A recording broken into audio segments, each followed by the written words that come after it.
So just want to make sure Right. we're clear on that. Again, I appreciate you coming in. And Yes, sir. I can imagine that you were probably getting tired of telling the story over and over and over again. Dive into the chilling saga of Mark Castellano, a man under the intense scrutiny of Houston police.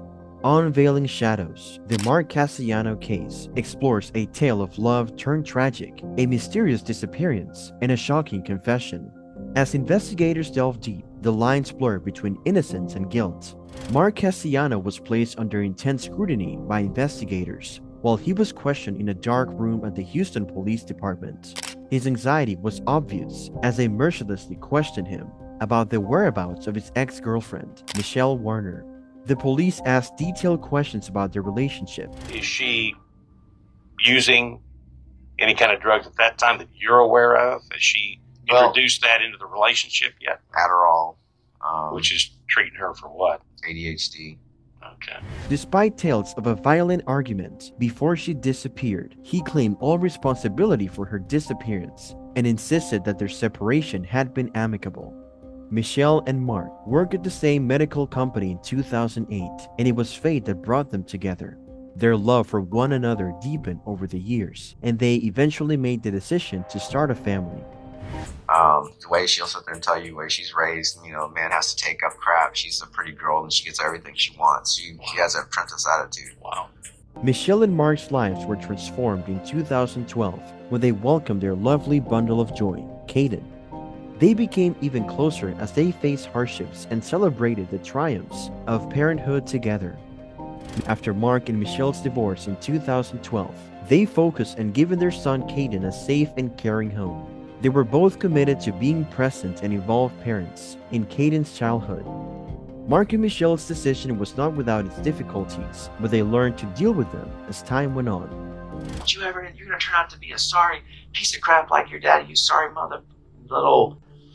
And at that point, I came over to her and pushed her like that. She didn't. She caught herself, and I said, "Get up! Don't do that anymore." Michelle, a young woman in her early 20s, vanished on September 24th, leaving behind a troubling occurrence. Mark, a dear friend of Michelle's, contacted the police about her abduction and expressed grave concern for her well-being. The police have begun a comprehensive investigation into her disappearance and are asking for the public's help in locating her. The police were interested in the possible link between the disagreement and the disappearance of the car, which was mentioned in the note. Both know. We both know. Michelle did not walk out of that apartment. She did not walk out of that apartment. We both know it. We both know the circumstances under which whatever did happen, happened.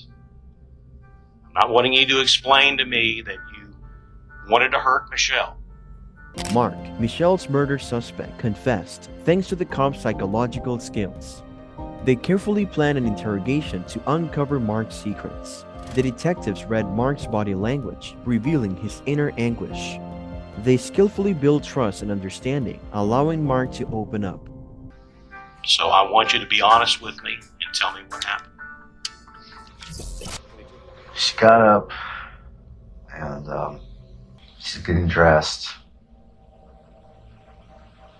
And she's finishing up. And she's still yelling and Caden's hiding.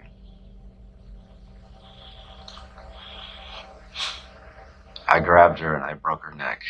The investigators unraveled Mark's defenses through empathy and strategic probing.